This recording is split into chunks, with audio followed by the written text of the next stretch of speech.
गुप्तचरों, आज पांचों पांडवों के अज्ञातवास का पहला दिन है। जाओ उन्हें चारों दिशाओं में तलाश करो। हर शहर, हर राज्य, हर गली में उनको ढूंढो।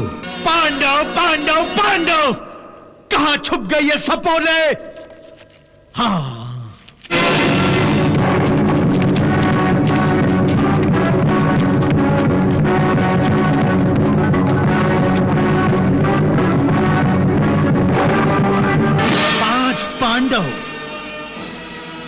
5 पांडव एक बार मेरी पकड़ में आ जाए बस। हाँ, आप तो सदा हमारे लिए ज्येष्ठ और आदरणीय ही रहेंगे।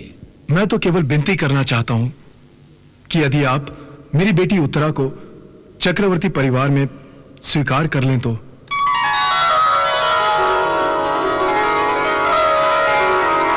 महाराज, तो इसमें इतना संकोच कैसा? मेरी पुत्री उत्तरा अर्जुन से नृत्य की शिक्षा लेती रही है। अगर उन दोनों का विवाह हो जाए तो अच्छा रहेगा।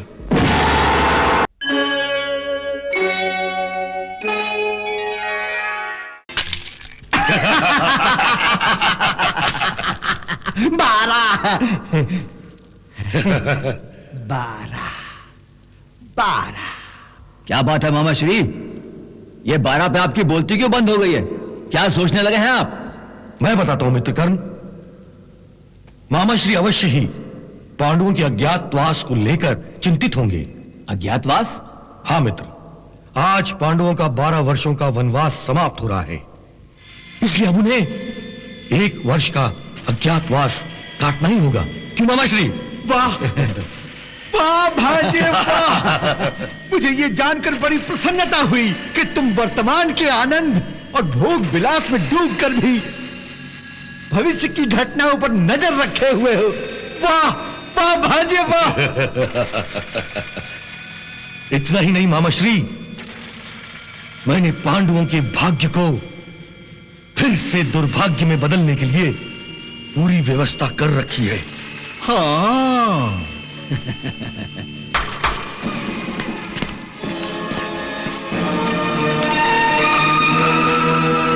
युवराज की जय हो। गुप्तचरों, आज पांचों पांडवों के अज्ञातवास का पहला दिन है। जाओ उन्हें चारों दिशाओं में तलाश करो। हर शहर, हर राज्य, हर गली में उनको ढूंढो। जंगल, बस्ती, पहाड़, पर्वत, हर जगह तलाश करो। आकाश पाताल एक करो। वो अवश्य ही किसी बिल में चूहे की भांति छुपे हुए हैं। तुम बिल में हाथ डालकर उन्हें घसीट लो, भंग कर दो उनका अज्ञातवास। जाओ।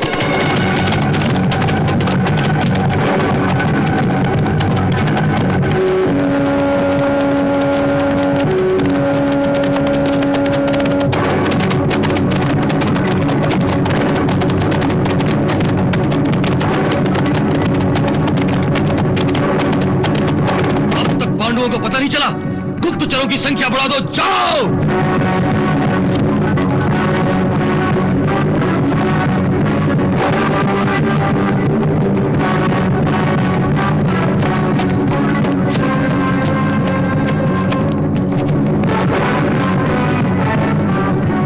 पांडव नहीं मिल रहे।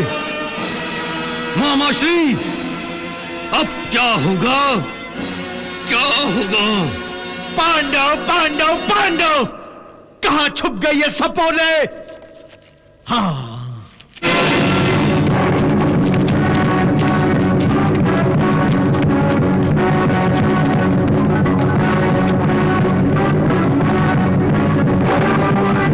पांच पांडव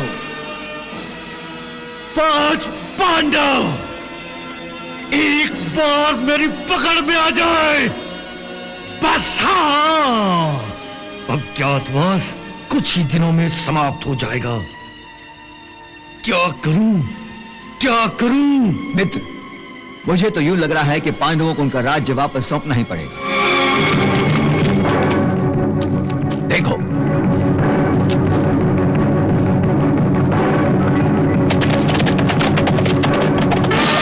इधर दुर्योधन और उसके गुप्तचर जिन पांडवों की तलाश में धरती का चप्पा चप्पा छान रहे थे, वो पांडव विराट नगर के राजा के महलों में राजा के दास बनकर अज्ञातवास पूरा कर रहे थे।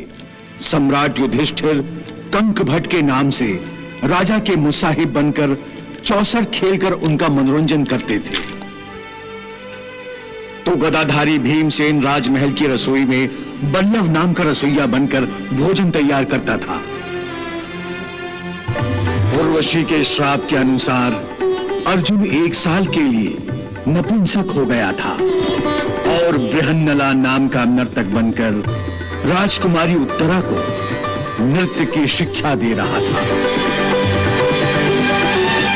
नकुल तंतीपाल बनकर घुड़साल में घोड़ों की चंपी करता था और सहदेव तंतिक के नाम से गौशाला में काम करता रहता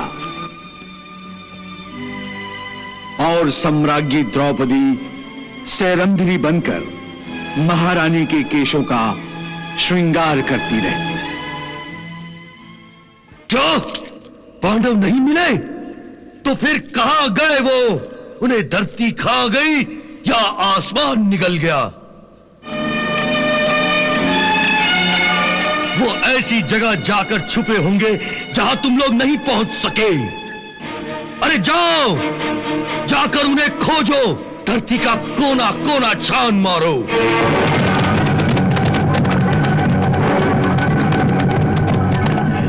क्या बात है प्रभु, आज आप बड़े प्रसन्न दिखाई दे रहे हैं। हाँ देवी, आज पांडवों की 13 वर्षों की प्रतीक्षा का अंत हो रहा है ना। बस इसीलिए प्रसन्न हूं। 13 वर्षों में पांडवों ने धर्म का पालन करते हुए बड़े कष्ट उठाए हैं, बहुत अपमान सहन किया है। आज पांडव उस पीड़ा से मुक्त हो रहे हैं।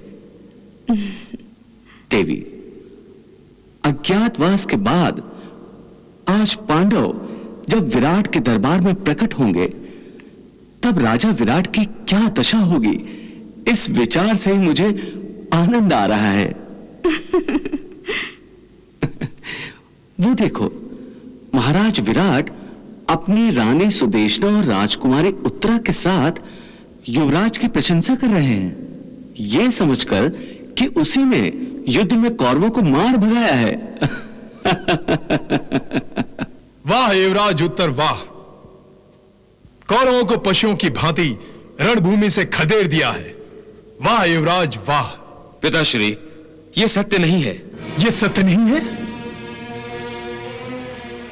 तो क्या कौरव युद्ध में हारे नहीं है? हारे अवश्य है, परंतु उनको मैंने पराजित नहीं किया है। तो फिर किसने किया है? यह गौरवशाली विजय हमें पांडव अर्जुन द्वारा प्राप्त हुई है। पांडव अर्जुन? हाँ पिताश्री, पांडव अर्जुन ने अपने गांडीव से धनुर्वर्षा करके कौरवों को अकेले ही परास्त किया है। परंतु पांडव अर्जुन तो अपने चारों भाइयों और पांचाली सहित अज्ञातवास में है। अज्ञातवास में है नहीं पिताश्री, थे। अज्ञातवास का 1 वर्ष पांचों पांडवों ने दास का वेश बदलकर इसी राजमहल में पूरा किया। पांचों पांडव दास बनकर हमारे यहां छुपे रहे और हमें पता ही नहीं चला। आपको क्या, किसी को पता नहीं चला। जानते हैं पिताश्री, अर्जुन हमारे यहां पर वृहनला बनकर रह रहा था।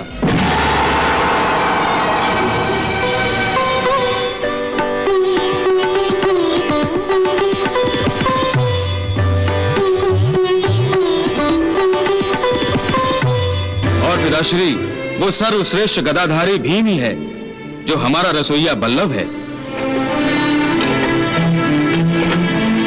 और परम प्रतापी नकुल तंतीपाल बनकर घोड़ों की चंपी करता रहा।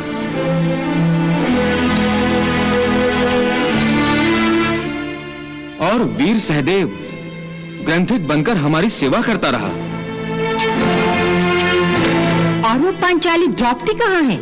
अरे माताश्री, वो जो आपकी दासी बनकर सेवा करती रही, वो कोई और नहीं बल्कि साम्राज्ञी द्रौपदी है।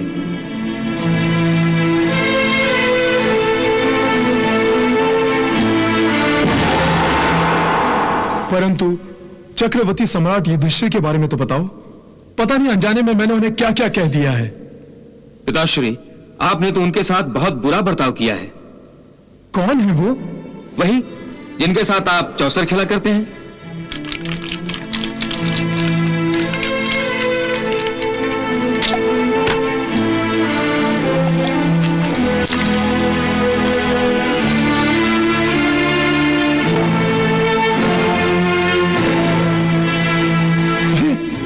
वो कंक भट्ट, उसे तो मैंने गोटी फेंक कर मारा था। मैंने सम्राट युधिष्ठिर का अपमान किया। अब मैं उन्हें क्या मुंह दिखाऊंगा? चिंता मत कीजिए पिताश्री, मैंने सारा प्रबंध कर दिया है। मैंने सम्राट युधिष्ठिर को राज दरबार में आपके सिंहासन पर और दूसरे पांडवों को महत्वपूर्ण आसनों पर विराजमान कर दिया है।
प्रणाम महाराज। प्रणाम भीम।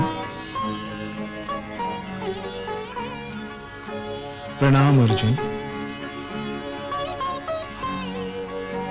मुझे क्षमा कर दीजिए, मुझसे बहुत बड़ी भूल हो गई।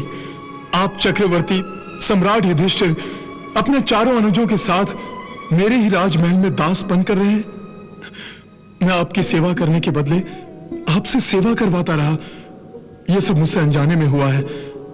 इस भूल के लिए कृपया आप मुझे क्षमा कर दीजिए।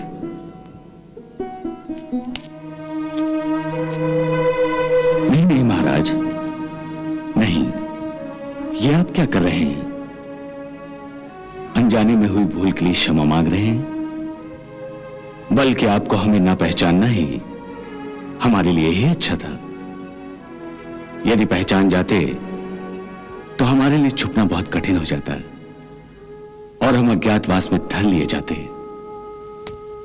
महाराज, वार्तालाप में हस्तक्षेप करने के लिए क्षमा चाहता हूं।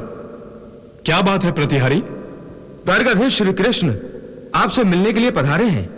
श्री कृष्ण? द्वारकाधीश श्री कृष्ण स्वयं पधारे? ये तो हमारा सौभाग्य है। हम स्वयं जाकर उनका स्वागत करेंगे। महाराज, हम भी आपके साथ चलते हैं। अवश्य।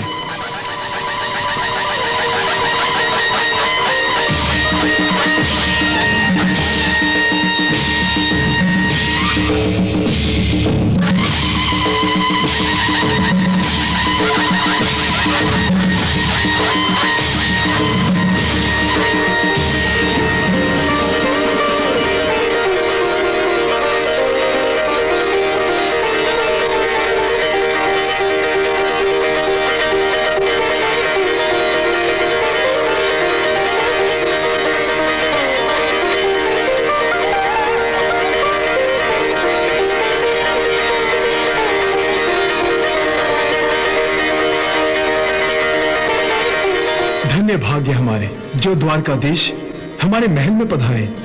सुखी भव। प्रणाम वासुदेव, प्रणाम। आइए आइए सम्राट युधिष्ठिर।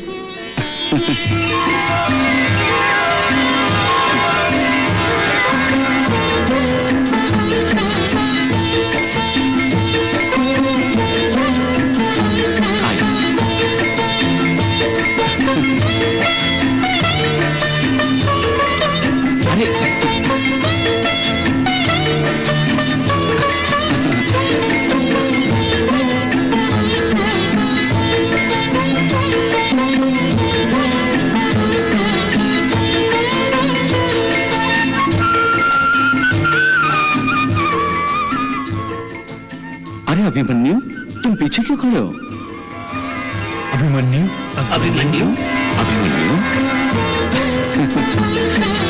अरे देख क्या रहे हो? अपने ज्येष्ठ पिताश्री और इन सब के चरण नहीं छूओगे?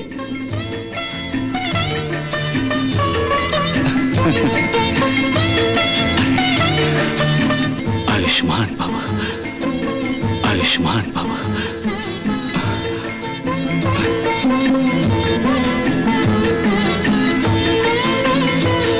13 वर्षों में तो तुम्हारी काया ही पलट गई अभिमन्यु। देखो, तुम्हारे पिताश्री तुमसे मिलने के लिए कितने उत्सुक हो रहे हैं।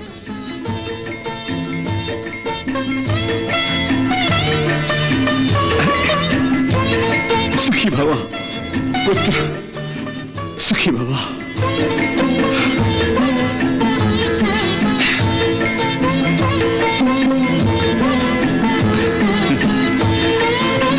अपने भीम काका से नहीं मिलोगे?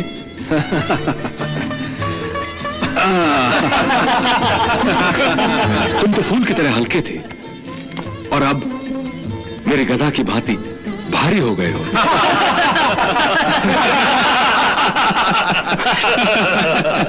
वाह बड़े भैया वाह, आप लोगों की चतुराई की जितनी भी प्रशंसा की जाए कम है। कौरवों ने आप लोगों को ढूंढ निकालने का हर संभव प्रयास किया, परंतु आप लोगों ने अपना अलग अलग सॉन्ग रचाकर उन्हें हर बार भ्रमित कर दिया। यदि सॉन्ग न रचाते तो अवश्य पकड़े जाते और हमारा अज्ञातवास भी भंग हो जाता वासुदेव। और फिर महाराज विराट का रसोइया बनकर मैं उन्हें स्वादिष्ट खाना कैसे खिला पाता? और उनकी सेवा कैसे कर पाता? सेवा तो मुझे करनी चाहिए थी, परंतु यह मेरा दुर्भाग्य था जो अनजाने में मैंने आप लोगों से सेवा ले ली। महाराज, आप तो अपने आप को व्यर्थ ही कोस रहे हैं। अरे जो कुछ भी हुआ अच्छा ही हुआ। फिर भी पांडवों का यह सेवा भार मेरे सर पर ऋण है। समझ में नहीं आता इसे कैसे चुकाऊं। हां, एक उपाय समझ में आता है। यदि महाराज युधिष्ठिर इसे छोटा मुंह बड़ी बात ना समझे तो कहूं?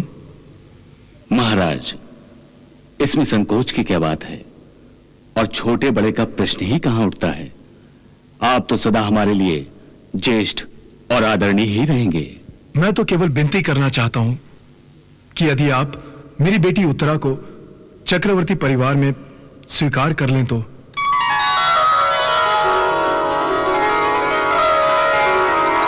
महाराज, तो इसमें इतना संकोच कैसा? मेरी पुत्री उत्तरा अर्जुन से नृत्य की शिक्षा लेती रही है। अगर उन दोनों का विवाह हो जाए तो अच्छा रहेगा। यह तो बहुत ही अच्छी बात है। मुझे आपका प्रस्ताव स्वीकार है, परंतु मुझे स्वीकार नहीं।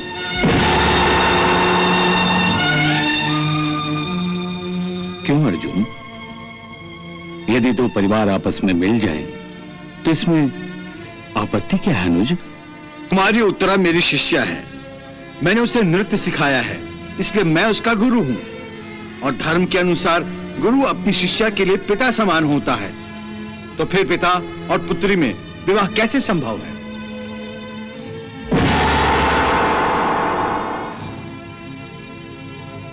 अर्जुन ठीक कह रहा है, यह विवाह उचित नहीं है।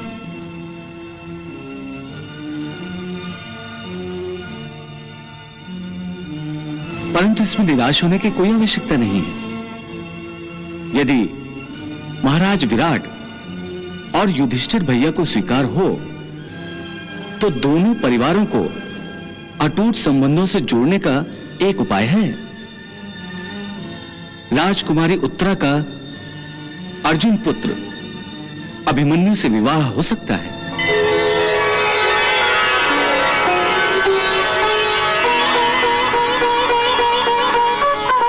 यदि महाराज युधिष्ठिर उत्तरा को अपनी बहू स्वीकार करें तो यह मेरा सौभाग्य होगा। महाराज, मुझे यह संबंध स्वीकार है। हाँ, मुझे स्वीकार है।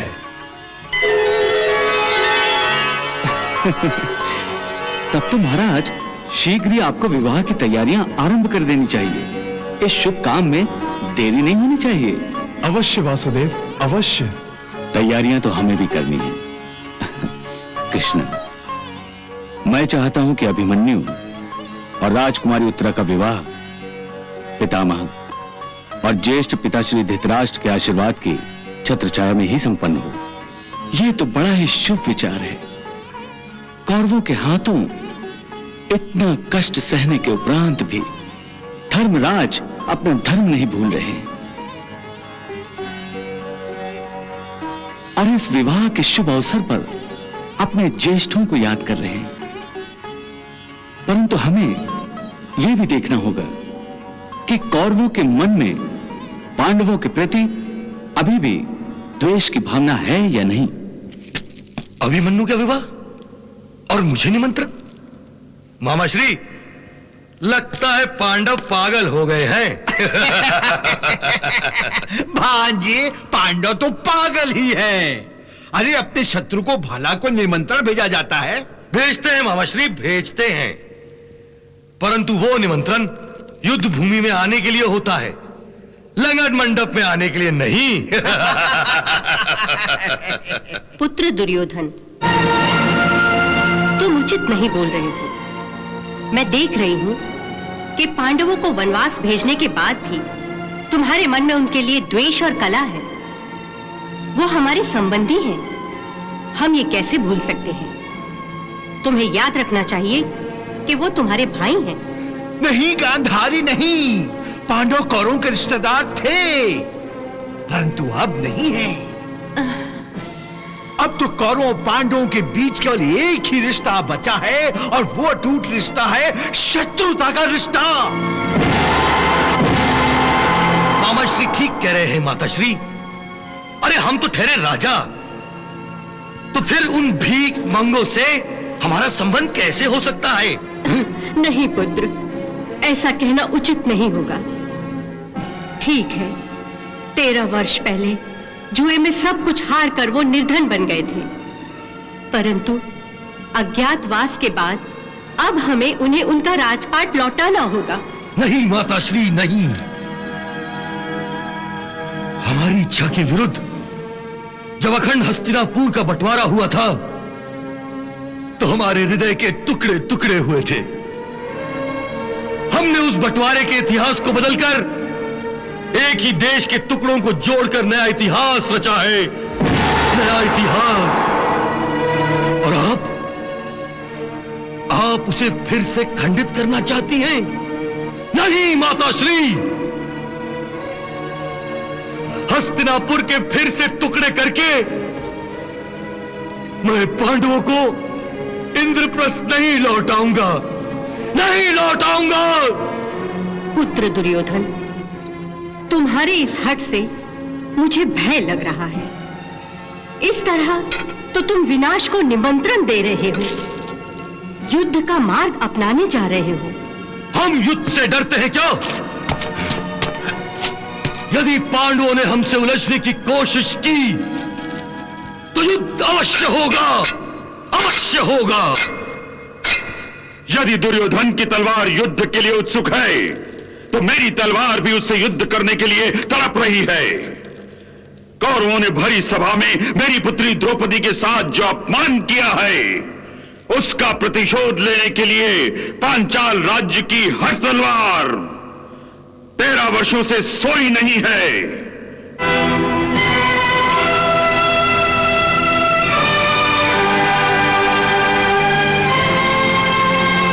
महाराज युधिष्ठिर, आप युद्ध की तैयारियां कीजिए। पांचाल राज्य की सेना आपके नेतृत्व में युद्ध करेगी और मैं पांचाल नरेश महाराज द्रुपद आपको यह आश्वासन देता हूं कि जब तक एक एक कौरव का रक्त मिट्टी में नहीं मिल जाएगा, यह युद्ध निरंतर चलता रहेगा।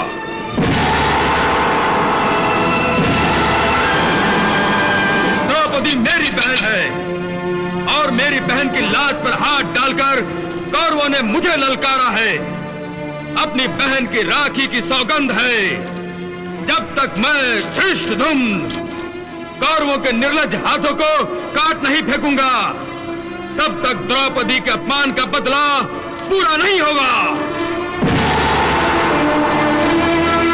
हाँ सम्राट युधिष्ठिर, दुर्योधन ने अपमानजनक उत्तर देकर यह प्रमाणित कर दिया है कि दुर्योधन आज भी वैसा है जैसा वो 13 साल पहले था। उसे किसी के मान सम्मान की चिंता नहीं होती। घमंड से अकड़े हुए कौरवों के सर जब तक युद्ध भूमि पर कटकर आपके चरणों में गिर नहीं जाते, वो किसी को आदर देना नहीं सीखेंगे।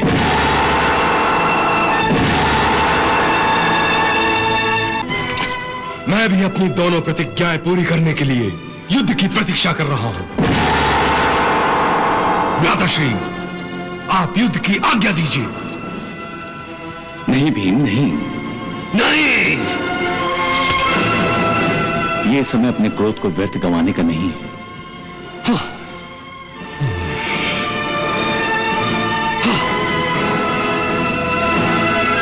ये समय तो राजकुमारी उत्तरा और अभिमन्यु के विवाह का है। सम्राट युधिष्ठिर, विवाह टल भी सकता है परंतु युद्ध नहीं।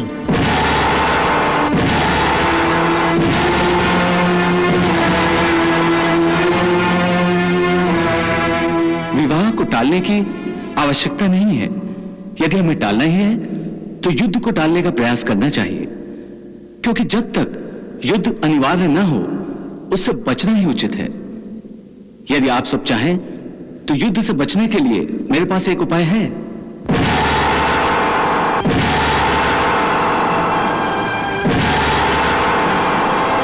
वो क्या उपाय है मधुसूदन? शांति का प्रयास। मधुसूदन, विवाह के निमंत्रण पर दुर्योधन ने हमें भिखारी कहकर जो उत्तर दिया है, क्या उससे यह बात स्पष्ट नहीं है कि वो भ्राताश्री को सम्राट तो क्या राजा भी मानने को तैयार नहीं है? दूसरे शब्दों में वो हमें हमारा राज्य लौटाना ही नहीं चाहता है। फिर भी हम कौरवों से शांति की अपेक्षा करें, क्या यह उचित होगा? दुर्योधन के मन में जो खोट है उसका आप सबने बिल्कुल सही अनुमान लगाया है। दुर्योधन संधि के अनुसार पांडवों को इंद्रप्रस्थ वापस नहीं लौटाएगा। तो ठीक है, पहले विवाह हो जाए, इसके बाद हम अपनी मांग लेकर दूत को हस्तिनापुर भेजेंगे। जय श्री कृष्ण भक्तों, आज के इस पावन अंक में हमने देखा कि पांडवों ने अपने वनवास और अज्ञातवास की कठिन अवधि को पूरा किया, जिसके बाद राजा विराट ने उनका स्वागत किया और राजकुमारी उत्तरा का विवाह वीर अभिमन्यु से संपन्न हुआ। किंतु जब अहंकार में डूबे दुर्योधन ने पांडवों को उनका आधा राज्य देने से साफ मना कर दिया, तब भीषण युद्ध से सृष्टि को बचाने के लिए भगवान श्री कृष्ण ने स्वयं शांति दूत बनकर हस्तिनापुर जाने का निर्णय लिया। सच है, ईश्वर सदैव धर्म और शांति का मार्ग चुनते हैं और युद्ध टालने का हर संभव प्रयास करते हैं, किंतु जब अधर्म अपनी सीमाएं लांघ देता है तो शांति का प्रस्ताव ठुकराने वालों का पतन ही नियति बन जाता है। जय श्री कृष्ण।